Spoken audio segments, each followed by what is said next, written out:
नमस्कार सभी साथियों को स्वागत करता हूं सभी का इस यूट्यूब चैनल पर जिसका नाम है स्टडी विद पीएन लोधा।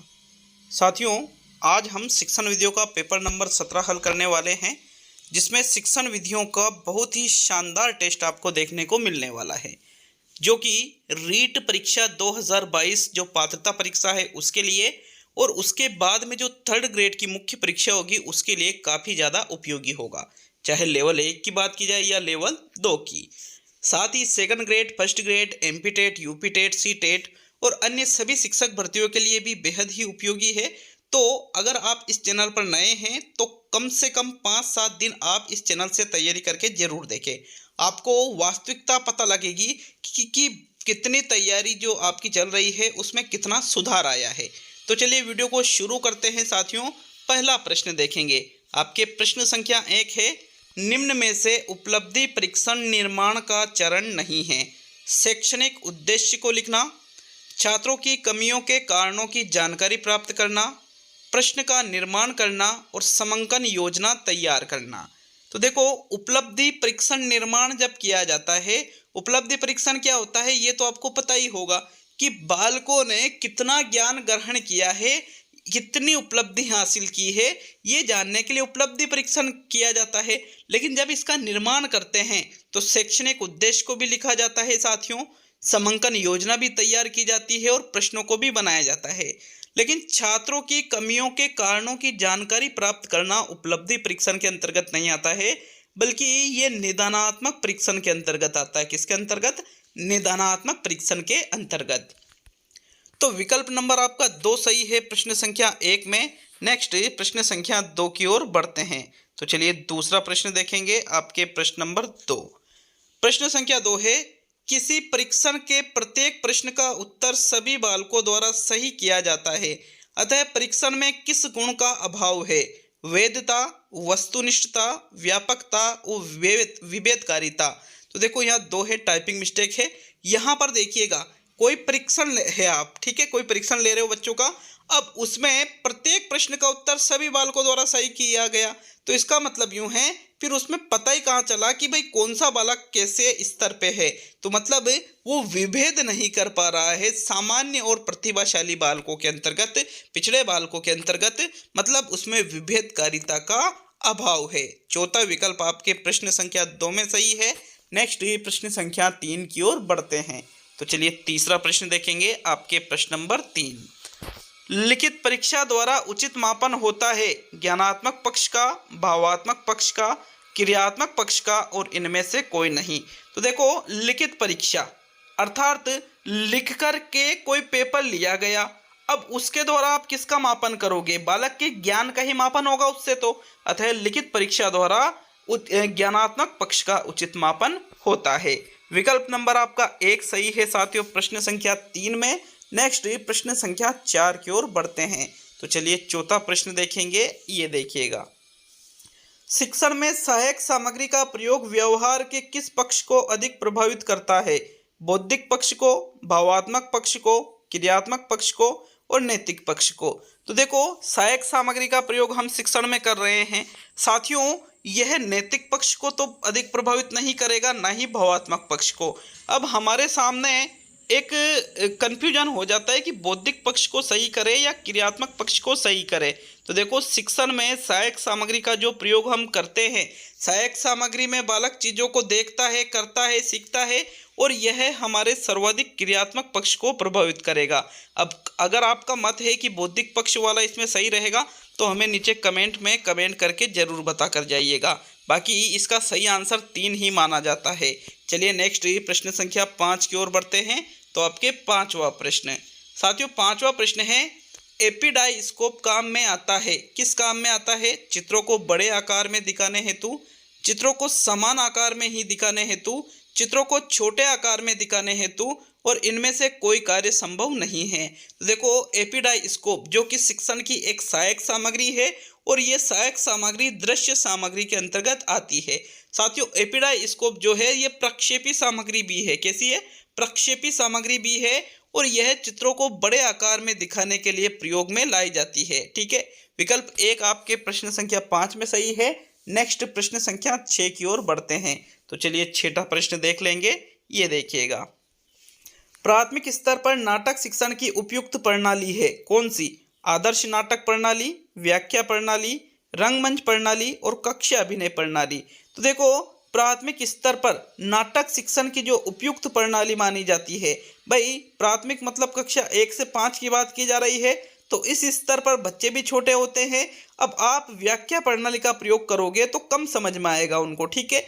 रंगमंच प्रणाली लगभग नहीं यूज कर सकते छोटे बच्चों के लिए, या फिर सही नहीं माना जाएगा रंगमंच प्रणाली को, बल्कि कक्षा अभिनय प्रणाली को ही सबसे उपयुक्त माना जाएगा। कि जैसे नाटक शिक्षण आप करवा रहे हो तो कक्षा में ही अभिनय के माध्यम से बच्चों को पाठ करवाना, तो ये होता है कक्षा अभिनय प्रणाली। चौथा विकल्प आपके प्रश्न संख्या 6 में सही है। नेक्स्ट प्रश्न नंबर 7 पे चलते हैं। तो 7वां प्रश्न, मौन वाचन की गति बढ़ाने के लिए क्या करना चाहिए? ज्ञान वृद्धि में त्वरितता लाना चाहिए, अर्थग्राह्यता में त्वरितता लाना चाहिए, ज्यादा समय पढ़ना चाहिए और पढ़ने में मन लगाना चाहिए। तो साथियों, मौन वाचन की गति आपको बढ़ाना है, ठीक है। मतलब मन ही मन में जो हम चीजें पढ़ते हैं उसकी गति को तीव्र करना है। तो तीव्र कब होगी? जब हम अर्थग्राह्यता में त्वरितता लाएंगे, अर्थ को ग्रहण करने में जल्दी करेंगे, तभी मौन वाचन की गति बढ़ेगी। दूसरा विकल्प आपका प्रश्न संख्या 7 में सही है। नेक्स्ट प्रश्न संख्या 8 पे आते हैं। तो चलिए 8वां प्रश्न, ये देखिएगा, प्रश्न संख्या 8 को, छात्रों के शब्द भंडार में वृद्धि करने का उपाय है। शब्दकोश का उपयोग किया जाए, छात्रों में स्वाध्याय की प्रवृत्ति को बढ़ाया जाए, शिक्षक द्वारा अच्छे व नए शब्दों का प्रयोग किया जाए और इनमें से सभी। तो भाई छात्रों का शब्द भंडार आप बढ़ाना चाहते हो, वृद्धि करना चाहते हो, तो शब्दकोश का उपयोग करोगे तो इससे भी शब्द भंडार में वृद्धि होगी। स्वाध्याय की प्रवृत्ति बढ़ाओगे तो भी इससे शब्द भंडार में वृद्धि होगी। शिक्षक द्वारा अच्छे व नए शब्दों का प्रयोग किया जाएगा तो भी शब्द भंडार में वृद्धि होगी। अर्थात उक्त सभी, इनमें से सभी वाला जो चौथा विकल्प है आपके प्रश्न संख्या 8 का सही उत्तर होगा। चलिए 9वां प्रश्न देख लेते हैं। आपके प्रश्न नंबर 9, आगमन विधि की पूरक विधि कौन सी है? विश्लेषण विधि है, सामान्य अनुमान विधि है, उदाहरण विधि है और निगमन विधि है। तो देखो, आगमन विधि की पूरक विधि की बात की जा रही है साथियों। प्रश्न को समझ करके, प्रश्न को देख करके उत्तर दीजिएगा, क्योंकि आप उदाहरण विधि सही कर देते हो तो ये गलत हो जाएगा। क्योंकि पूरक विधि मानी जाती है निगमन विधि को। किसको? निगमन विधि को। आगमन विधि की पूरक विधि है निगमन विधि। आगमन विधि का अन्य प्रकार है उदाहरण विधि। पूरक विधि पूछे तो निगमन विधि आपको सही करना है। हालांकि ये एक दूसरे से अलग अलग है, एक दूसरे के विपरीत भी प्रतीत होती है, लेकिन फिर भी दोनों को एक दूसरे की पूरक विधियां माना जाता है। जैसे विश्लेषण विधि की पूरक विधि है संश्लेषण विधि। कौन सी विधि? संश्लेषण विधि। तो इस प्रकार से ये चीजें होती है। आपके प्रश्न संख्या 9 में चौथा विकल्प बिल्कुल सही है साथियों। चलिए नेक्स्ट प्रश्न संख्या 10 की ओर बढ़ते हैं। आपके 10वां प्रश्न, किस विधि में बालक आंख, हाथ और कान का, और कान लिखा था मैंने, आंख, हाथ और कान तीनों का प्रयोग करता है? ठीक है। मोंटेसरी विधि में, पेस्टोलॉजी विधि में, जेकार्ट विधि में, और इनमें से कोई नहीं। तो कोई नहीं को हम हटा देते हैं साथियों। आंख हमारी ज्ञानेंद्रियों के अंतर्गत आ जाती है, हमारे हाथ भी ज्ञानेंद्रियों के अंतर्गत, कानों का प्रयोग भी किया जाता है, तो ये हमारी ज्ञानेंद्रियां हैं। अब देखो, मोंटेसरी जो विधि है ये ज्ञानेंद्रियों के शिक्षण पर बल देती है, अतः विकल्प नंबर 1 आपके प्रश्न संख्या 10 में सही है। चलिए नेक्स्ट प्रश्न संख्या 11 की ओर बढ़ते हैं। तो आपके 11वां प्रश्न, कविता शिक्षण का प्रमुख अंग है भावबोध, शब्दार्थ बोध, सरलार्थ बोध और पठन बोध। तो देखो, कविता शिक्षण का प्रमुख अंग किसको माना जाता है साथियों? यहाँ पर भावबोध को कविता शिक्षण का प्रमुख अंग माना जाता है, क्योंकि बच्चों को जो हम कविता पढ़ाते हैं उस कविता का भाव क्या है वो बच्चों तक पहुंचना चाहिए। जैसे वीर रस है उसमें या वीर भाव उसमें है, तो बालकों में भी उस चीज को, बालकों के अंदर तक वो चीज जानी चाहिए साथियों। पहला विकल्प आपके प्रश्न संख्या 11 में सही है।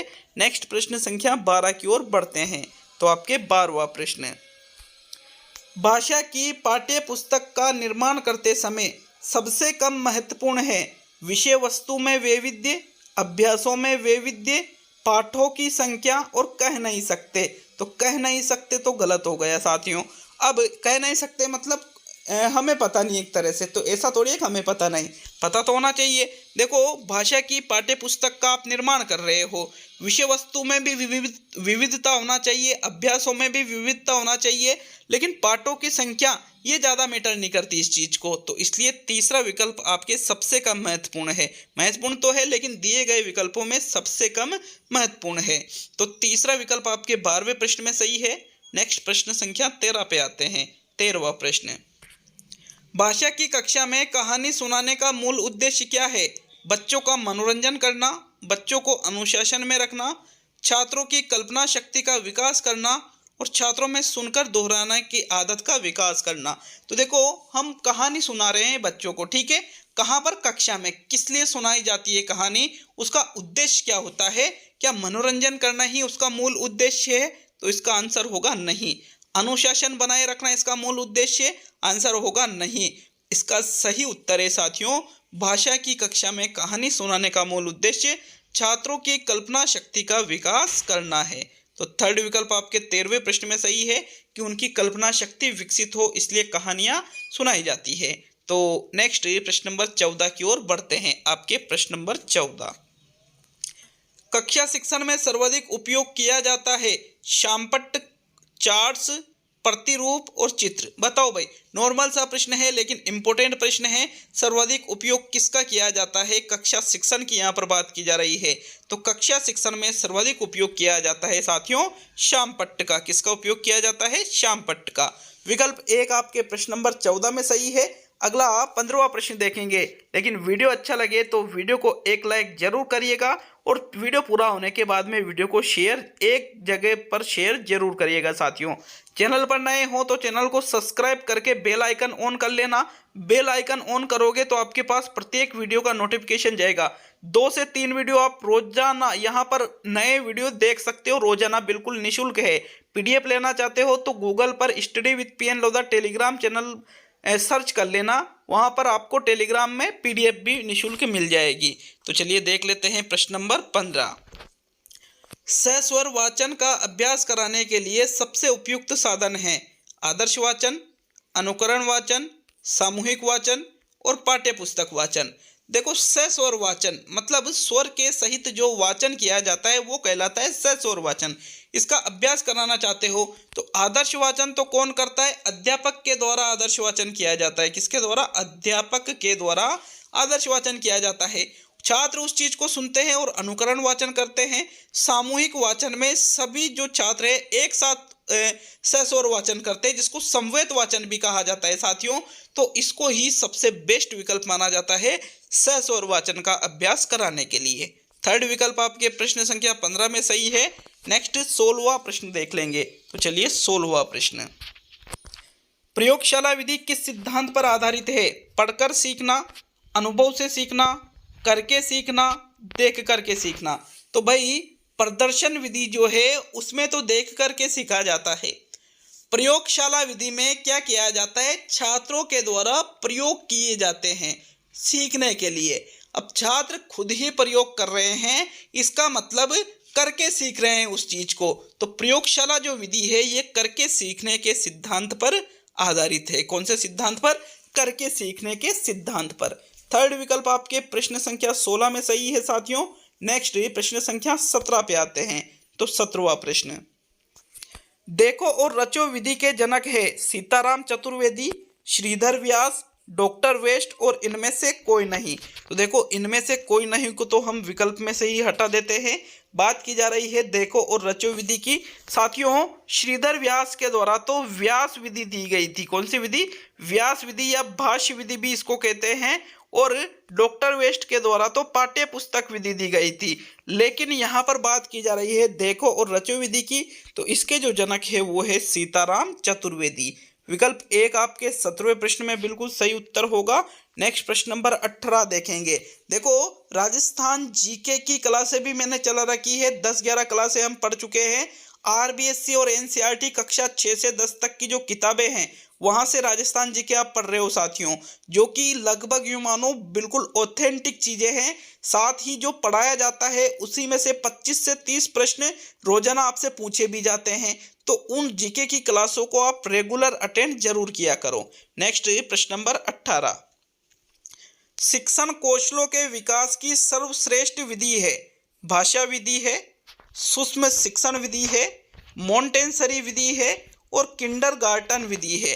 तो शिक्षण कौशलों का विकास करना है मतलब पढ़ाने के लिए कौशलों का विकास करना है कि आखिर पढ़ाया कैसे जाता है। इस चीज के लिए साथियों हम सूक्ष्म शिक्षण विधि का प्रयोग करते हैं, जिसको माइक्रो टीचिंग कहा जाता है। क्या कहा जाता है? माइक्रो टीचिंग इसको कहते हैं, सूक्ष्म शिक्षण। साथियों इसी में ये सिखाया जाता है कि कौन कौन से जो कौशल होते हैं, जैसे प्रस्तावना कौशल है, प्रश्न करने का कौशल है, मूल्यांकन करने का कौशल है, प्रस्तुतिकरण करने का कौशल है। तो ये सारी चीजें हम माइक्रो टीचिंग या सूक्ष्म शिक्षण में ही सीखते हैं। विकल्प 2 आपके प्रश्न संख्या 18 में सही है। नेक्स्ट प्रश्न नंबर 19 को देखेंगे। तो 19वां प्रश्न, सबसे अंत में बनने वाला भाषाई बिंब कौन सा है? दृष्टि बिंब है, श्रुति बिंब है, विचार बिंब है और भाव बिंब है। तो साथियों देखो, सबसे अंत की बात की जा रही है। जो बिंब के प्रकार होते हैं 4 प्रकार, दृष्टि बिंब, श्रुति बिंब, विचार बिंब और भाव बिंब। तो ये चारों ही प्रकार बिंब के हैं और इसमें सबसे बाद में भाव बिंब का विकास होता है। जैसे एक बालक ने एक गाय को देखा, अब गाय को देखते ही उसके अंदर कौन सा बिंब बना? दृष्टि बिंब, कि यार ये 4 पैरों वाला ये कौन सा जानवर है? तो ये कि भाई गाय है, किसी ने बोला कि भाई ये गाय है, तो उसने उस चीज को सुना कि अच्छा सफेद कलर की जो ये इस प्रकार 4 पैर है, सफेद कलर है, तो भाई इसको गाय कहते हैं। तो वहां पर श्रुति बिंब बन गया कि भाई उसके बाद में विचार बिंब बनेगा, बालक जो चीजें माइंड में सोचेगा, और सबसे अंत में बनता है भाव बिंब। तो विकल्प नंबर आपके 4 सही है साथियों 19वें प्रश्न में। नेक्स्ट ये प्रश्न संख्या 20 की ओर बढ़ते हैं। आपके 20वां प्रश्न, मानसिक क्रिया किस बिंब में होती है? दृष्टि बिंब में, श्रुति बिंब में, विचार बिंब में और भाव बिंब में। तो बात की जा रही है मानसिक क्रिया की, मतलब मानसिक रूप से हम किसी चीज के बारे में सोचते हैं तो वो कहलाएगा मानसिक क्रिया। तो ये हमारे दृष्टि बिंब, श्रुति बिंब या भाव बिंब में नहीं होती है, बल्कि जो विचार बिंब है साथियों इसमें ही मानसिक क्रिया होती है। तो थर्ड विकल्प आपके प्रश्न संख्या 20 में सही है। नेक्स्ट प्रश्न संख्या 21 की ओर बढ़ेंगे। तो आपके 21वां प्रश्न ये देखो, पठन कौशल का विकास होता है वाचन से होता है, लेखन से होता है, श्रवण से होता है और मौन वाचन से होता है। साथियों लेखन से तो किस कौशल का विकास होगा? लिखने के कौशल का विकास होगा। श्रवण से किस कौशल का विकास होगा? सुनने के कौशल का विकास होगा। वाचन से बोलने के कौशल का विकास होगा। लेकिन मौन वाचन जो मन ही मन हम चीजों को पढ़ते हैं उससे हम पठन कौशल का विकास कर सकते हैं। तो मौन वाचन से यहाँ पर पठन कौशल का विकास होता है। चौथा विकल्प आपके बिल्कुल सही है प्रश्न 21 में। देखो वापस कह रहा हूं कि कोई त्रुटि नजर आती है किसी प्रश्न में तो नीचे हमें कमेंट करके अच्छी तरह से अपना तर्क प्रस्तुत करके जरूर बताएं साथियों। नेक्स्ट 22वां प्रश्न देख लेते हैं। तो आपके 22वां प्रश्न, प्राथमिक स्तर पर कविता के रिक्त स्थान की अनुभूति कराना चाहिए। किसकी अनुभूति कराना चाहिए? कला तत्व की अनुभूति कराना चाहिए, भाव तत्व की अनुभूति कराना चाहिए, शास्त्रीय ज्ञान की अनुभूति कराना चाहिए और इनमें से सभी। तो सभी तो नहीं आएगा क्योंकि प्राथमिक स्तर मतलब निम्न स्तर, छोटा स्तर जिसमें छोटे छोटे बालक रहेंगे। छोटे छोटे बालक शास्त्रीय ज्ञान कैसे ग्रहण कर सकते हैं? नहीं, तो ये तो गलत हो गया। अब तीसरा गलत है तो चौथा भी गलत हो गया। यहां पर देखिएगा साथियों, भाव या कला तत्व, तो हमें प्राथमिक स्तर पर कविता के भाव तत्व की अनुभूति कराना चाहिए। जो उसका भाव है कि भाई देश प्रेम वाली कविता है या फिर वीर योद्धा वाली कविता है, तो इस प्रकार भाव तत्व की अनुभूति हमें कराने का प्रयास करना चाहिए। सेकंड विकल्प आपके सही है साथियों 22वें प्रश्न में। नेक्स्ट प्रश्न संख्या 23 की ओर बढ़ते हैं। तो ये देखिए 23वां प्रश्न, कक्षा अध्यापक के सिद्धांत सूत्रों का सर्वप्रथम संग्रह किसने किया? J.F. हर्बर्ट ने, मतलब जॉन फ्रेडरिक हर्बर्ट ने, अगस्टस फ्रेडरिक फ्रोबेल ने, मैडम मारिया मोंटेसरी ने और हर्बर्ट स्पेंसर ने। तो कक्षा अध्यापक के जो सिद्धांत सूत्र है साथियों, इसका सर्वप्रथम संग्रह जिनके द्वारा किया गया था वो थे हर्बर्ट स्पेंसर। चौथा विकल्प आपके प्रश्न संख्या 23 में बिल्कुल सही है।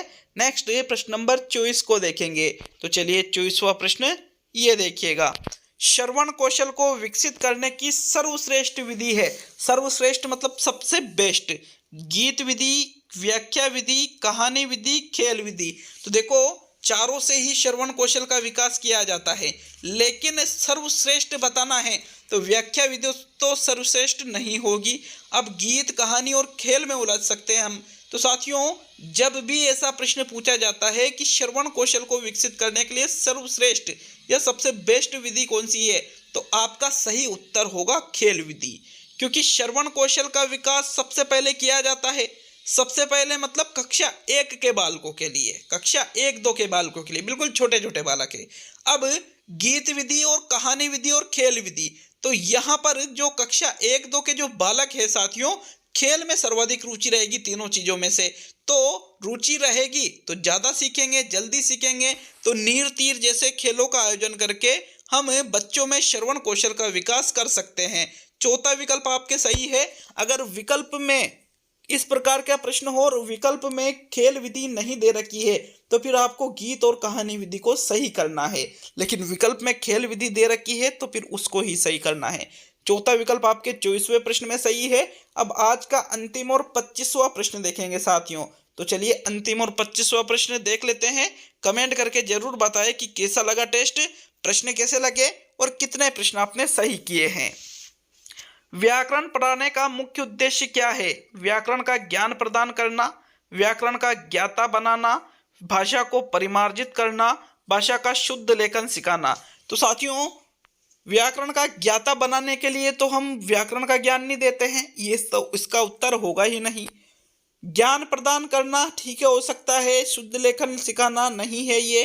परिमार्जित करना ये सबसे बेस्ट है। भाषा को परिमार्जित मतलब शुद्ध रूप से करना साथियों व्याकरण पढ़ाने का मुख्य उद्देश्य होता है। तीसरा विकल्प आपके 25वें प्रश्न में सही है। तो ये टेस्ट आज का पूरा हुआ। मिलते हैं अब अगले वीडियो में। वीडियो को लाइक और शेयर करना नहीं भूलें। धन्यवाद सभी का।